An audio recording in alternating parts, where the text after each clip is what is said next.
എന്നിട്ട് ഇമാം ഷാഫി പറയാണ് വകം മിൻ സാകിരിൻ ഇൻദ സ്വബാഹി ബിഖസ്രിഹി, രാവിലെ തന്റെ കൊട്ടാരത്തിൽ കഴിഞ്ഞ എത്ര ആളുകളാണ് വഇൻദൽ മസാഇ ഖദ് കാന മിൻ സാകിനിൽ ഖബരി, വൈകുന്നേരമാകുമ്പോൾ അവൻ ഖബറാളികളുടെ കൂട്ടത്തിൽ അല്ലെങ്കിൽ ഖബറിൽ താമസിക്കുന്നവരുടെ കൂട്ടത്തിൽ അവൻ പെട്ടുപോയി. രാവിലെ കൊട്ടാരത്തിലാണ്, അവൻ മരിച്ചു കഴിഞ്ഞാൽ അവന്റെ കൊട്ടാരത്തിൽ നിന്ന് അവർക്ക് ലഭിക്കുന്നത് 3 കഷ്ണം തുണി മാത്രമാണ്.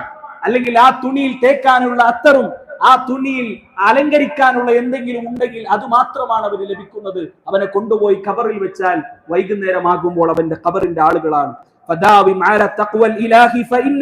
അതുകൊണ്ട് ജീവിതത്തിൽ സഹോദരങ്ങളെ തഖ്വയുള്ള ആളുകൾ നിങ്ങൾ പെടണമെന്ന് ഇമാം ഷാഫി റഹ്മത്തുള്ളാഹി അലൈഹി പറയാണ്. അതുകൊണ്ട് ഗൗരവത്തോടുകൂടി നമ്മുടെ ജീവിതത്തെ നമ്മൾ കാണുക.